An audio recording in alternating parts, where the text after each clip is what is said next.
Vamos fazer a leitura, irmãos, na palavra de Deus, narrada pelo apóstolo Mateus. Evangelho narrado por Mateus, no capítulo 27, irmãos.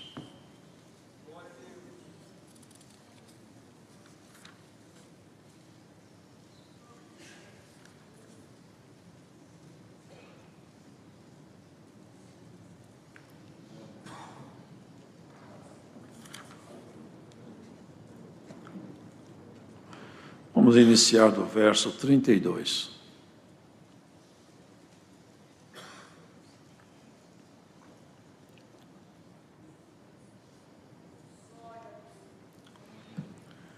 E quando saíam, encontraram um homem sirineu, chamado Simão, a quem constrangeram a levar a sua cruz. E chegando ao lugar chamado Gólgota, que se diz lugar da caveira, deram-lhe a beber vinho misturado com fel, mas ele, provando, não quis beber.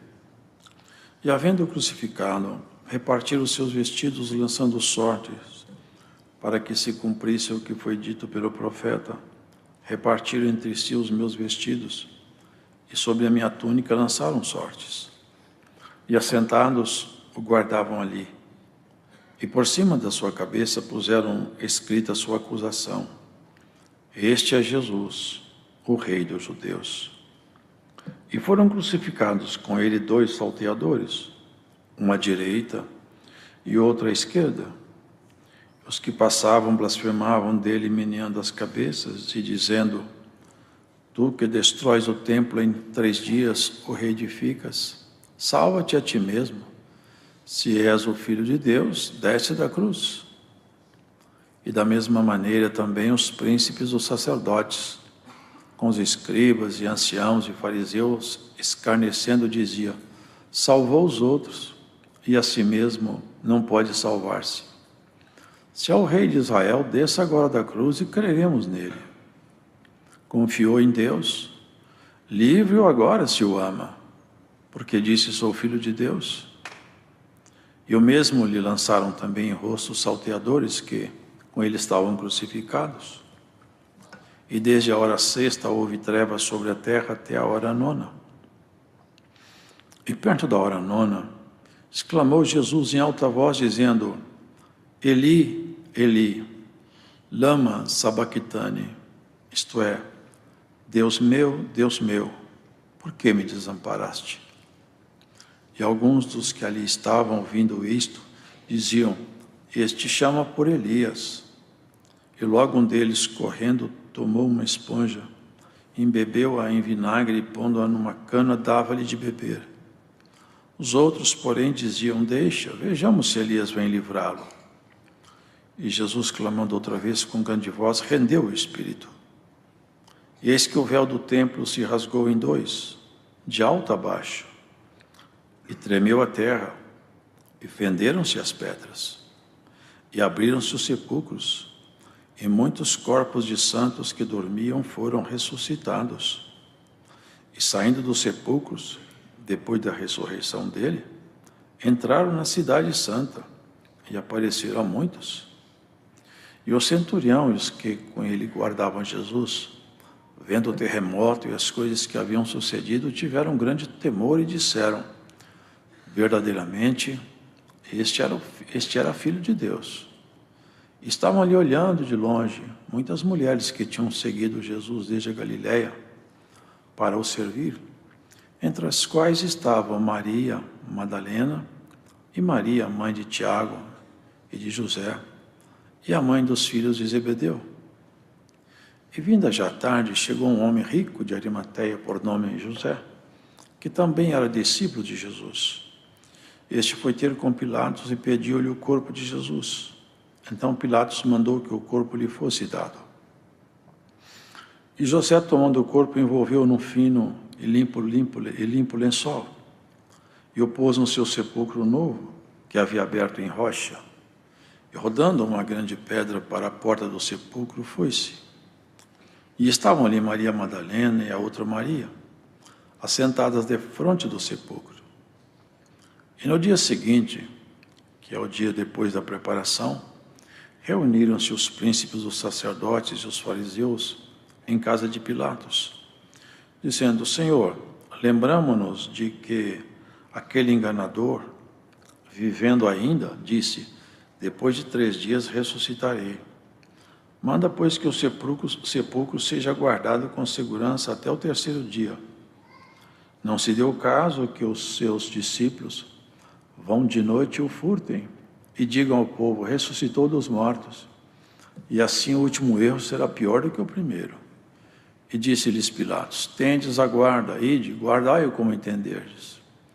E indo eles, seguraram o sepulcro com a guarda, selando a porta. Amém. Amém.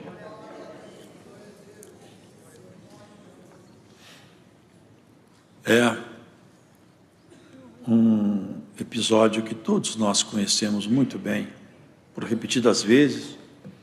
Já ouvimos esse texto lido e temos pleno conhecimento desse episódio que marcou para sempre a história da humanidade.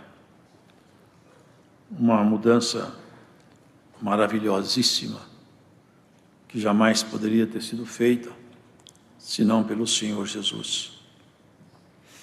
E Ele, na condição de homem, Ele trouxe sobre si essa grande responsabilidade. Se fazendo homem, no ventre de Maria, Ele começou um projeto e finalizou, que era e é, perante muitos, uma grande contradição. A verdade, irmãos, que nós temos 2 maneiras de perceber ou entender a nossa dependência de Deus. Uma dependência de Deus, o ser humano pode perceber ou não, mas ele percebendo ou não, ela existe. Por exemplo, nosso fôlego de vida. A nossa vida é uma dádiva de Deus. O homem crente em Deus ou não, ele é sustentado com vida por uma dádiva de Deus. A força de Deus sustenta o homem, como sustenta os animais, sustenta os astros. Nós dependemos de Deus. Nós nem sequer sabemos quantos cabelos temos na cabeça. Nosso coração pulsa desde que nós nascemos. Nós não aprendemos a fazer isso. Nós respiramos e nem sequer percebemos que respiramos, porque não fazemos isso como exercício normal, é automático. Deus mostra em nós o que Ele fez. Nós somos dependentes. Se Ele tirar de nós o fôlego de vida, acabou. Nós somos dependentes dEle. Só que essa dependência é uma dependência de ordem natural. O homem pode conhecê-lo ou não. Agora tem um segundo nível de dependência. É aquela que quando eu olho para Jesus, eu abaixo meus olhos e falo: Senhor, eu não merecia isso aí. Mas agora eu quero fazer de tudo para não te decepcionar por causa dessa obra que o Senhor fez comigo. Porque eu não era digno disso, não. Eu fui separado, fui pago num preço tão alto. Eu não merecia isso. Agora eu quero ser dependente de Ti, Senhor. Pela minha escolha. Eu quero depender da Tua palavra. Eu quero depender dos Teus conselhos. Eu quero depender do Senhor para eu tomar decisões, fazer as coisas. Eu quero ficar refém, prisioneiro do Evangelho da Graça. Foi isso que Jesus propôs, nos restaurar e nos fazer, cada um de nós, uma nova pessoa, mas agora ligado com Ele. Porque desde que Adão pecou, o homem se ligou com as próprias trevas. O homem está entranhavelmente ligado com as trevas. As pessoas não percebem isso. Elas vivem fazendo coisas horríveis e não percebem. E quando elas vão ficando mais velhas, que a morte vai chegando, ao invés de elas estarem mais santas, elas estão mais sujas. Ao invés de estar mais preparadas para a morte, estão mais despreparadas. Se morresse criança, era muito melhor. Mas agora cresceram, agora se sujaram. Não é possível o homem se limpar a si mesmo. Não é possível o homem santificar a si mesmo, se não for pela obra de Jesus. Quando nós olhamos o que Jesus Cristo fez, irmãos, aí nós vamos ver a dimensão dessa obra. Se nós pudéssemos ao envelhecer, quem sabe, pelo menos, voltar a ter a pureza de uma criança que um dia nós fomos, mas nós não conseguimos isso, irmão. Nós estamos cheios de tanta coisa que não é boa. Aos poucos, as coisas do mundo vão sendo transferidas para o ser humano. E quando ele chega lá na frente, ele está impregnado de coisas estranhas. Já não é mais aquela criancinha pura, que via no pai e a mãe, abria num sorriso largo. E tudo para ele era distração e alegria. Por isso, irmãos, Jesus não veio aqui fazer uma obra qualquer, não. O que ele veio fazer aqui é coisa maravilhosa demais. Não é só o incrédulo que tem que olhar para Jesus e falar assim: eu quero Jesus Cristo como meu Salvador, porque é preciso que ele faça isso. Se alguém ouve essa palavra em algum lugar, e você não é crente, mira na obra dele, e fala no seu coração: eu quero Jesus Cristo como meu Salvador, eu quero ele. Porque essa obra dele é muito maravilhosa, eu não merecia isso. Mas não é só para ele, para nós. Senhor, eu te quero como meu Salvador, mas hoje, amanhã, na minha vida diária, eu te quero como meu Salvador. Eu quero que a minha vida reflita essa minha vontade de ser teu, de ser tua. Irmãos, pare para prestar atenção. Jesus saiu carregando a sua própria cruz. Além de ter sido zombado, porque eu não li aqui atrás, puseram uma coroa de espinho na cabeça dele, você já conhece isso. Um juízo temerário. Pilatos, que era um homem sem muita honra, mas ele percebeu que não era certo o que ele fazia. Ele percebeu, mas irmãos, era necessário que Jesus, ele carregasse a nossa miséria sobre ele. Isaías tinha feito uma profecia, depois vocês lêem lá em Isaías, ele fala assim: como ele estava desfigurado. Parece que Deus pegou Isaías lá atrás, levou Isaías lá na frente na cruz e mostrou Jesus, porque ele fala de um jeito como se ele olhasse para Jesus na cruz. Ele fala assim: como ele estava desfigurado, mais do que todos os outros homens, ele borrifou as nações.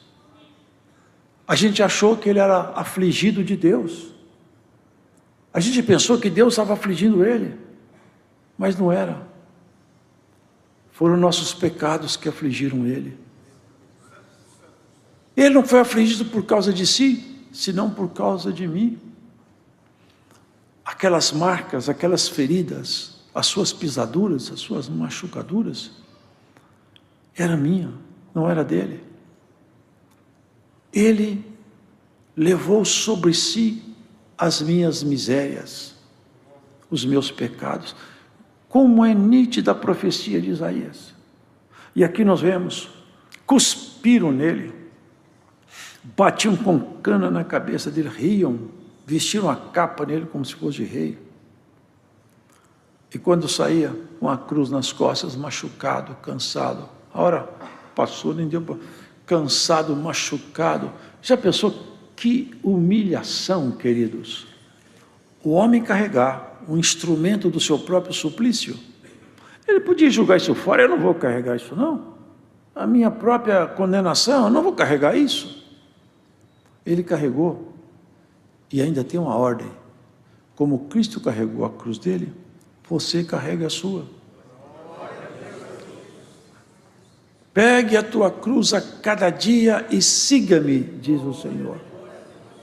Que vergonha, que humilhação, que espetáculo, que espetáculo. Caiu, e ainda a cruz cai sobre ele. Ele estava tão fragilizado com jejuns, com machucados, com a humilhação, com a pressão, com a opressão. Ele estava lá, vocês lembram lá no Gólgota, lá no horto? Como ele estava oprimido, ele chegou até a suar sangue de tanta opressão. Aqui, encontraram um homem que passava por ali. Eu penso que foi o dia mais bem-aventurado desse homem, foi esse dia. Falaram ele: ei, pega a cruz de Jesus. Ele não sabia nem que era Jesus, nem que era a cruz de Jesus. Mas depois vocês podem ver que para frente, esse homem se tornou alguém ligado ao Senhor. Ele e a casa dele. Se você pegar a cruz de Jesus e não jogar ela fora, você está ligado na casa real. Não joga a cruz. Olha o que Jesus fez por você, não despreze isso. Não volte atrás, não corra da batalha, não cuspa o cálice, não acha pesado demais, porque não é pesado. Não é pesado, tudo aqui passa. Nossas provas têm hora para começar e hora para acabar. Tudo tem fim. Tudo tem marca de fim, até a nossa vida tem marca de fim. Que vergonha! Pegou esse homem, ele foi carregando a cruz até o lugar chamado Caveira, é o Gólgota, e eles deram para ele vinho misturado com fel, bela bebida que ofereceram para o nosso rei. Ele não quis beber. E havendo crucificado, repartiram os seus vestidos, lançando sorte para que se cumprisse o que foi dito pelo profeta. Repartiram entre si os meus vestidos, e sobre minha túnica lançaram sortes. E ali, irmãos, colocaram a acusação dele, o grave crime de Jesus. Jesus, rei dos judeus. Como que eles interpretaram errado isso? Como que eles não entenderam isso? Até hoje tem muitos que ensinam que Jesus vem cá governar a terra aqui. Bom, o governo do Senhor já está conosco há muito tempo, e nós vamos subir com Ele em nuvens de glória, e vamos ficar com Ele para sempre, irmãos. Que coisa mais terrível! Blasfemavam contra Ele. Você que destrói o templo em 3 dias, torceram a palavra dele. Ele falou: derribe esse templo, em 3 dias eu construo ele outra vez. Vocês conseguem perceber isso? Que a palavra não dá para ir longe, mas vocês entendem isso? Foi por sua causa, foi por sua causa, foi por minha causa. Nós temos que dar valor nisso aqui todo dia. É como nos lemos a carta, nós temos que manter em nós acesa a chama da fé, da obra, da nossa vocação espiritual. Nós não podemos abrir mão desses nossos valores, da nossa inclinação sacerdotal. Que vexame, irmãos. Os anjos assistiram isso. Os homens. Agora o que assusta é isso aqui, ó. Olha quem que cobrava deles, zombava, irmãos. Os príncipes dos sacerdotes, com os escribas e anciãos e fariseus escarneciam. Salvou os outros, salva-te a ti mesmo. Ele estava salvando os outros outra vez. Salvou os outros, mas aqui ele estava salvando todos os outros que eles não entendiam. E aqui que veio a salvação final. E aqui que veio a reconciliação final. Porque naquela cruz foram cravadas todas as mazelas, pecados, maldições que eram nossas. Estão cravadas lá até hoje. Até hoje a cruz de Cristo recebe a maldição nossa. Até hoje tudo que é mal nosso está cravado na cruz. Nem o mal que é nosso permanece em nós. Se nós temos fé em Jesus, fica na cruz de Jesus. Até as coisas que muitas vezes vêm até a nossa mente, até as coisas que acusam a nossa mente, se você crê na palavra, está na cruz de Cristo e não está em você mais. Cristo restaurou, reedificou o altar destruído. O seu coração foi reestruturado em Jesus Cristo. Não há tempo no seu passado que possa condenar seu presente. Paulo falou, nem o passado, nem o futuro, nada no seu passado interessa mais. Ontem também não interessa, hoje também não interessa, o nosso assunto é para frente. Eu tropecei hoje o Senhor Jesus te perdoa, a cruz dele prega a sua miséria lá. E por essa palavra a miséria de alguém vai ser pregada na cruz hoje outra vez pela sua fé nessa pregação. Olha para ele, olha para o que ele passou. Não dá para ler tudo aqui. Rasgado, chicote, cuspe, cana, coroa. E a zombateria? Zombateria, desce daí se você é mesmo rei. Nós vamos acreditar em você se você descer. Ai de nós se ele descesse. Glórias a Jesus. Ele subiu na cruz para nós subir aos céus, irmão. Ele se abaixou como homem para nos levantar pareado com Deus. Nós seremos um com Ele. Ele falou: eu quero que Ele seja um comigo, Pai, como eu sou um contigo. É isso que Ele está fazendo conosco. Glórias a Jesus. Que essa palavra transforme o nosso coração, nos faça dar valor nessa obra. Toda vez que você for falar uma palavra pesada, lembra da cruz de Jesus. Fala: não vou falar, não vou. Toda vez que você tiver tomar uma decisão errada, eu não vou tomar. Jesus pagou uma conta pesada, eu tenho que chegar perto dele. Eu não posso chegar com vergonha, eu não posso chegar de cabeça baixa, eu tenho que chegar perto dele de semblante levantado. Senhor, eu estou pronto para esse dia. Sepultar, vocês viram aqui, não dá para eu entrar aqui, mas não vai dar mais, que são 1, 4 e 5. Mas irmãos, vocês perceberam uma coisa? Como em um momento nenhum ele fugiu do destino. Ele não fugiu do destino, porque ele mesmo falou: Pai, se o Senhor não pode passar de mim o cálice, eu vou beber. Vou beber o cálice. E bebeu. Aqui os homens se alegraram, ainda tomaram uma providência adicional. Põe guarda lá na porta. Olha que palavra, irmão, porque esse enganador falou que vai sair no terceiro dia, porque os discípulos não roubem seu corpo. Tinha guarda, tinha pedra, mas o rei triunfante apareceu. Procuraram o Senhor, só tinha os panos. Cadê Jesus? Não está aqui, você está procurando o lugar errado. Vai procurar ali oração, que ele aparece lá. Você está procurando o lugar errado. Você quer achar Jesus Cristo? Ora mais. Ele aparece lá na sua casa, igual ele apareceu entre os discípulos. Eles reunidos, com as portas fechadas, o Senhor falou: paz seja convosco. Um olhou para o outro: é Jesus. Será possível que é? Vocês lembram? Não estava lá um deles, de propósito, porque o coração dele não estava bem afinado ainda. E Jesus não quis aparecer com ele, ele estivesse presente, porque ele precisava de um trabalho adicional. Meu Deus, é ele mesmo. Depois ele sumiu. Falaram com Tomé: Tomé, Jesus que esteve aqui. Rapaz, saiu, acabou tudo. Olha, não acharam o corpo dele, é porque ele ressuscitou mesmo. Está vivo, está vivo. Jesus está vivo, sempre esteve vivo entre nós. Eu só acredito se eu meter o dedo no lugar onde foi rasgado com cravo. Se eu enfiar o dedo e rasgar o cravo, senão eu não vou acreditar. Um dia estavam reunidos, Jesus apareceu outra vez. Aí ele: Tomé, vem cá pôr seu dedo onde está rasgado no meu corpo. A minha mão, aqui do lado está rasgado. Vem cá, Tomé, para você virar crente. Ai, Senhor meu e Deus meu. Você, Tomé, porque você viu, você creu. Bem-aventurado quem não viu e creu. Bem-aventurados são vocês, somos nós, que não viam, mas não tem que pôr dedo na chaga dele. Nem vou procurar ele na sepultura. Não vou procurar um Jesus morto, em recitações, em teorias. Eu busco Jesus vivo na minha casa, na oração, no meu quarto. Ele vai lá, ele apresenta-se lá. A virtude dele me toma. A virtude dele vai pegar você hoje. Glórias a Jesus. Vai sarar tuas feridas. Se ele mostrou as feridas abertas, ele fala: as suas eu cicatrizo, diz o Senhor. Ele mostrou as feridas abertas para Tomé, mas as suas feridas serão saradas pelo poder da palavra e do Espírito de Deus em você. Essa é a palavra de Deus. Bater, irmão, acabou-se, ó. Jesus morreu. A coisa só estava começando.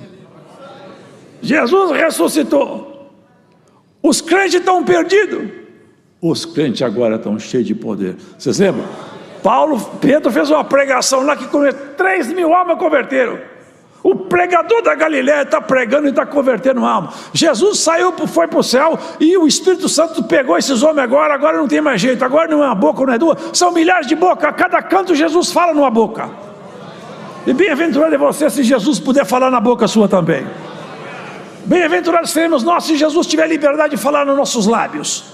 Deus seja louvado. Vamos agradecer a Deus em oração.